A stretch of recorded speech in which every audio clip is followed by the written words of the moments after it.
Hello everyone, this is doctor Tapan भादविया।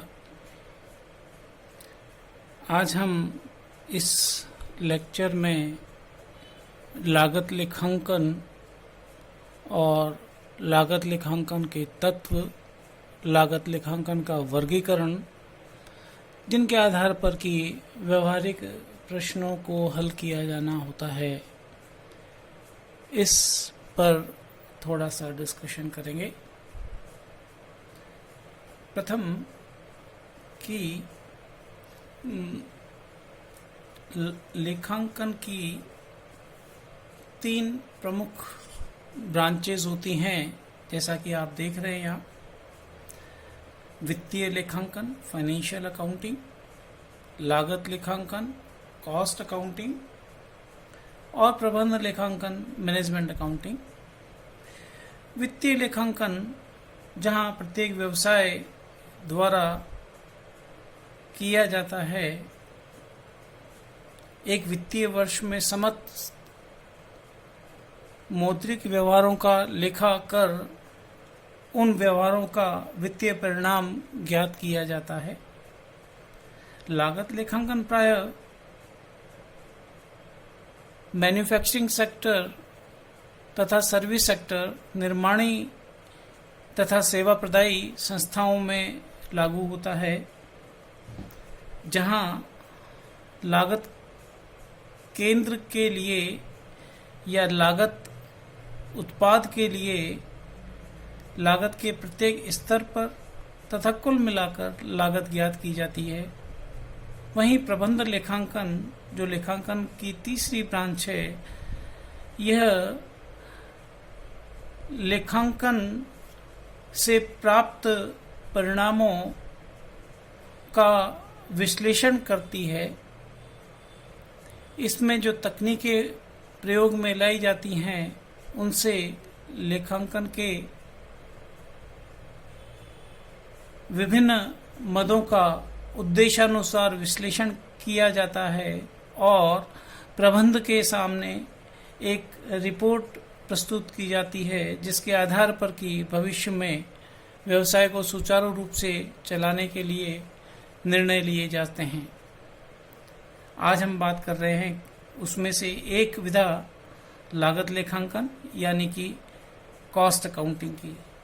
यूं अगर देखें तो लागत किसी उद्देश्य के लिए प्रयुक्त संसाधनों की राशि का मौद्रिक मापन है। इसमें 3 बातें हैं जिनको ध्यान में रखा जाना चाहिए। एक, लागत निर्धारण, जिसमें व्ययों का एकत्रीकरण किया जाता है, लागत तत्वों के आधार पर वर्गीकरण किया जाता है और व्ययों का लागत केंद्रों या लागत इकाई के आधार पर आवंटन किया जाता है। अर्थात कि प्रत्येक वस्तु के निर्माण के प्रत्येक स्तर पर लागत का निर्धारण किया जाता है। लागत लेखांकन में हम लागत के लिए लेखांकन की प्रक्रिया आय तथा व्यय के लेखे के साथ प्रारंभ होती है, जिनके आधार पर गणना की जाती है। लागत निर्धारण एवं नियंत्रण के लिए सामयिक विवरण तथा प्रतिवेदन तैयार करने के साथ समाप्त होती है। तो लागत लेखांकन मूलतः लागतों का लेखा किया जाना है। और तीसरा, लागत लेखाशास्त्र, कॉस्ट अकाउंटेंसी, यह लागत निर्धारण के सिद्धांतों, विधियों तथा तकनीकों के निर्माण से संबंधित है और इसका क्षेत्र सर्वाधिक विस्तृत है। अब हम बात करें लागत वर्गीकरण की, तो लागत लेखा मानक 1 के अनुसार, जैसा कि हमने पहले के नोट्स में देखा है, लागत लेखा मानक 1 के अनुसार लागत का वर्गीकरण 7 मापदंडों के आधार पर किया जा सकता है। व्ययों की प्रकृति के आधार पर, लागत केंद्र के संबंध के आधार पर, कार्यों तथा गतिविधियों के आधार पर, व्यवहार के आधार पर, प्रबंधकीय निर्णयन के आधार पर, उत्पादन प्रक्रिया की प्रकृति के आधार पर एवं समयावधि के आधार पर। जहाँ तक सैद्धांतिक बात है, हमें इन लागत के 7 वर्गीकरणों के बारे में अच्छे से ज्ञान होना चाहिए। पर हम जब बात व्यवहारिक प्रश्नों को हल करने के दृष्टिकोण से करें तो लागत के 3 प्रमुख तत्व होते हैं। There are 3 basic elements of cost,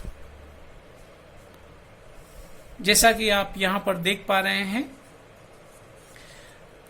सामग्री यानी मटेरियल्स, श्रम यानी लेबर अथवा वेजेस, तथा तीसरा व्यय यानी कि एक्सपेंसेस। तो ये 3 प्रमुख तत्व हैं लागत के, सामग्री, श्रम और व्यय। इसी प्रकार अगर लागत को हम और देखें तो व्यवहार के आधार पर लागत को इन 2 तरीकों से बांटा जा सकता है। लागत प्रत्यक्ष डायरेक्ट कॉस्ट, लागत अप्रत्यक्ष इनडायरेक्ट कॉस्ट। प्रत्यक्ष लागत का आशय किसी लागत केंद्र अथवा लागत इकाई से जिसे सीधा संबंधित किया जा सके, कि जिसके किए जाने के बिना वह उत्पाद बनना संभव नहीं हो, वो प्रत्यक्ष लागत होगी। इसी प्रकार अप्रत्यक्ष लागत की बात करें तो जो सीधे किसी उत्पाद से या लागत केंद्र से संबंधित नहीं है, वरन बहुत सारे लागत केंद्रों अथवा बहुत सारे उत्पादों से संबंधित हैं और उसको किसी एक उत्पाद या लागत केंद्र पर विभाजित किया जाना है ताकि कि उस लागत केंद्र या लागत इकाई की सही लागत ज्ञात की जा सके, तो वो लागत अप्रत्यक्ष लागत कहलाएगी। डायरेक्ट कॉस्ट को हम वापस से अगर बात करें तो ऊपर आप देख रहे हैं जैसे कि लागत के 3 प्रमुख तत्व हैं, सामग्री, श्रम और व्यय। तो इन्हीं को वापस से हम यूं कह सकते हैं कि प्रत्यक्ष लागत इन 3 चीजों से मिलके बनी है। प्रत्यक्ष सामग्री, डायरेक्ट मटेरियल, डीएम लिखा हुआ है यहाँ पर, डायरेक्ट लेबर, प्रत्यक्ष श्रम, इसे हम प्रोडक्टिव वेजेस या मैन्युफैक्चरिंग वेजेस भी कहते हैं। तीसरा प्रत्यक्ष व्यय अथवा डायरेक्ट एक्सपेंसेस। वर्तमान समय में डायरेक्ट एक्सपेंसेस वाले इस तत्व को हटा दिया गया है, यद्यपि हम जब प्रश्न हल करेंगे तो हमें पुस्तकों में अभी भी डायरेक्ट एक्सपेंसेस मिलेंगे, जैसे रॉयल्टी वगैरह, तो उसको हम यहाँ पर शामिल करेंगे। इस प्रकार आप देख रहे हैं कि लागत में वापस प्रत्यक्ष लागत और प्रत्यक्ष लागत जिसे सीधा किसी केंद्र से संबंधित किया जा सके या एक लागत इकाई से संबंधित किया जा सके, में वापस तीनों लागत के तत्व शामिल हैं। तो उनको हम बोलेंगे प्रत्यक्ष सामग्री, प्रत्यक्ष श्रम और प्रत्यक्ष व्यय। अर्थात प्रत्यक्ष सामग्री अगर संक्षिप्त में वापस से हम देखें तो ऐसी सामग्री जो किसी लागत इकाई से सीधे संबंधित किया जा सके। मैं एक छोटा सा एग्जांपल लेता हूं कि हम लकड़ी का एक टेबल बना रहे हैं, तो उस टेबल में जो लकड़ी लगने वाली है कि जिसके लगे बिना वो टेबल नहीं बनने वाला है, तो उसको हम प्रत्यक्ष सामग्री कह देंगे। इसी प्रकार उस टेबल को बनाने के लिए जो लेबर रखा हुआ है, जो उस टेबल को मैन्युफैक्चर कर रहा है, बना रहा है, तो उससे संबंधित जो चीज है, श्रम है, उसको हम प्रत्यक्ष श्रम कह देंगे। और इसी प्रकार से अगर कोई प्रत्यक्ष व्यय उस पर किया गया है तो वो प्रत्यक्ष व्यय यहाँ पे हो जाएगा। जैसा मैंने अभी आपको थोड़ी देर पहले कहा, प्रत्यक्ष व्यय आजकल इस तत्व को यहाँ से हटा दिया गया है, यानी कि वस्तुतः अगर अपन देखें सैद्धांतिक दृष्टिकोण से तो प्रत्यक्ष सामग्री और प्रत्यक्ष श्रम दोनों तत्व हैं प्रत्यक्ष लागत के। ठीक इसी प्रकार इनडायरेक्ट कॉस्ट की बात अगर हम करें तो आप समझ रहे हैं कि वो लागत जो कि किसी न किसी आधार पर उस लागत केंद्र या लागत इकाई पर विभाजित की जानी है, उसको हम अप्रत्यक्ष लागत या इनडायरेक्ट कॉस्ट कहते हैं। इसके भी वापस वही तीनों लागत के तत्व हैं। सामग्री यानी कि प्रत्यक्ष, अब ये हो गया अप्रत्यक्ष सामग्री, अप्रत्यक्ष श्रम और अप्रत्यक्ष व्यय। अप्रत्यक्ष सामग्री को मैं उसी एग्जांपल को वापस लूं तो हम एक जगह पर हम टेबल बना रहे हैं, दूसरी जगह पर अगर हम कुर्सियां बना रहे हैं, दोनों कमरों का अगर किराया दिया जा रहा है तो ये जो किराया है ये दो लागत की दोनों इकाइयों टेबल तथा कुर्सी पर विभाजित किया जाना है। तो यह अप्रत्यक्ष व्यय का एक छोटा सा एग्जांपल हो गया। इसी प्रकार एक सुपरवाइजर अगर हमने रखा हुआ है और वो दोनों प्रकार के लागत इकाइयों का सुपरवाइजरी कर रहा है, निरीक्षण कर रहा है, तो उसको दिए जाने वाला जो पारिश्रमिक है उसको हम अनुभाजित करेंगे लागत के दोनों केंद्रों टेबल और कुर्सी में, तो ये अप्रत्यक्ष श्रम हो गया। इसी प्रकार से अगर बहुत सारी कीलें एक साथ खरीदी गई है या फेविकोल एक साथ खरीदा गया है और उसको टेबल बनाने में भी काम में लिया गया है और कुर्सियां बनाने में भी काम में लिया जा रहा है, तो इसकी जो कुल लागत आ रही है इसको हम दोनों प्रकार की लागत इकाइयों में जब विभाजित करेंगे तो ये कॉस्ट अप्रत्यक्ष सामग्री कहलाएगी। अर्थात कि अप्रत्यक्ष सामग्री, अप्रत्यक्ष श्रम और अप्रत्यक्ष व्यय तीनों मिला के अप्रत्यक्ष लागत का निर्माण करते हैं। अप्रत्यक्ष लागत का एक और प्रचलित शब्द है ओवरहेड्स, ऊपरी व्यय। यहाँ ध्यान रखा जाना चाहिए कि व्यय तथा ऊपरी व्यय में अंतर है। ठीक इसी प्रकार से लागत तथा ऊपरी व्यय में भी अंतर है। ऊपरी व्यय केवल इनडायरेक्ट कॉस्ट को व्यक्त कर रहा है। पुनः हम यहाँ पर जहाँ लागत निर्धारण की, लागत लेखांकन की ये बात हम जब करते हैं तो साथ में ये बात निश्चित है कि किसी लागत इकाई, जैसे मेरे इस पूर्व के एग्जाम्पल में कुर्सी अथवा टेबल, उसकी कुल लागत तथा प्रत्येक टेबल की लागत को ज्ञात किया जाना होगा। इसी प्रकार उत्पादन के कई सारे स्तर होते हैं, उन स्तरों पर भी इन निर्माण किए जाने वाले टेबल्स की कुल लागत तथा प्रत्येक टेबल की लागत को ज्ञात किया जाना जरूरी होता है। इस बात को ध्यान में रखते हुए लागत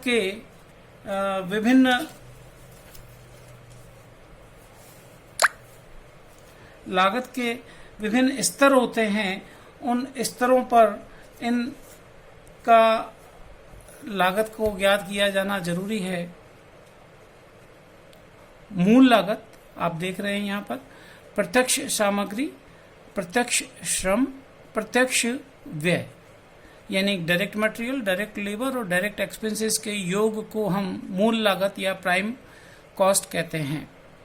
इसी प्रकार से अप्रत्यक्ष लागत को भी अगर हम इस प्रकार से विभाजित करें तो ये भी एक वर्गीकरण का तरीका है अप्रत्यक्ष लागत का। अप्रत्यक्ष लागत में उत्पादन ऊपरी व्यय एक, जिसे हम प्रोडक्शन ओवरहेड या मैन्युफैक्चरिंग ओवरहेड या वर्क्स ओवरहेड भी कह सकते हैं। प्रशासनिक अथवा कार्यालय ऊपरी व्यय, जिसे हम एडमिनिस्ट्रेटिव ओवरहेड, एडमिनिस्ट्रेशन ओवरहेड या ऑफिस ओवरहेड भी कहते हैं। तथा तीसरा विक्रय एवं वितरण ऊपरी व्यय, जो सेलिंग एंड डिस्ट्रीब्यूशन ओवरहेड भी कहलाते हैं। यूं अगर आज के दृष्टिकोण से बात करें तो अप्रत्यक्ष लागत में एक चौथा तत्व और होता है जो यहाँ पे आपको प्रदर्शित किया हुआ नहीं दिख रहा है, वो है शोध एवं विकास लागतें, रिसर्च एंड डेवलपमेंट कॉस्ट। यहाँ पर चार्ट में ये इसलिए नहीं दर्शाया गया है कि हम व्यवहारिक प्रश्नों के हल करने के दृष्टिकोण से, कैलकुलेशन के दृष्टिकोण से लागत का वर्गीकरण यहाँ देख रहे हैं। जब हम प्रश्न देखेंगे तो प्रायः शोध एवं विकास व्यय यहाँ पर आपको नहीं दिखेंगे, और अगर होंगे तो वो प्रशासकीय या विक्रय एवं वितरण जैसी भी प्रश्नानुसार परिस्थिति होगी उसमें शामिल कर लिए जाएंगे। उत्पादन उपरिव्यय की बात करें तो ये मुख्यतः कारखाना भवन, फैक्ट्री बिल्डिंग, कारखाना में कार्यरत व्यक्तियों, फैक्ट्री वर्कर्स, और कारखाना में प्रयुक्त उपकरणों या मशीनों, फैक्ट्री मशीन्स एंड इक्विपमेंट्स से संबंधित लागतें और व्यय उत्पादन उपरिव्यय में शामिल किए जाते हैं। ठीक इसी प्रकार से प्रशासनिक उपरिव्यय में कार्यालय भवन, ऑफिस बिल्डिंग, कार्यालय में कार्यरत व्यक्तियों,